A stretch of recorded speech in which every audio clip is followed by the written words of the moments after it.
Vous le savez peut-être si vous nous suivez depuis longtemps, mais nous nous sommes installés en Russie il y a seulement 2 ans. C'était pas du tout notre plan au départ, on avait prévu de s'installer dans le sud de la France, dans les Hautes-Alpes plus exactement, et puis les aléas de la vie ont fait qu'on a dû s'expatrier. Nous essayons de nous organiser une vie plus simple, plus authentique, ça vous l'avez compris. Vivre d'une manière plus authentique, ce n'est pas juste vivre à la campagne, avoir quelques animaux et manger ce que l'on produit dans le potager. Vivre d'une manière plus authentique, c'est aussi pour nous se libérer de nombre d'obligations instituées comme normes dans notre monde moderne et d'embrasser de vraies valeurs qui font plus sens à nos yeux, de les partager au mieux avec nos enfants avant qu'ils grandissent. On voulait aussi se montrer qu'on pouvait mettre en place notre propre système pour ne plus être dépendant d'un salaire. C'est une de nos grandes fiertés aussi à ce jour.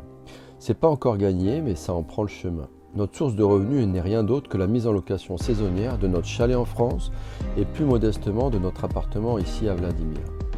C'est d'ailleurs l'objet de cette vidéo. On avait l'année dernière une agence qui s'était occupée de la location. Elle s'occupait de tout et tout s'était bien passé l'été dernier. Mais cette agence a décidé cette année de ne plus faire de location saisonnière dans notre région. On a essayé de trouver une autre agence mais sans succès.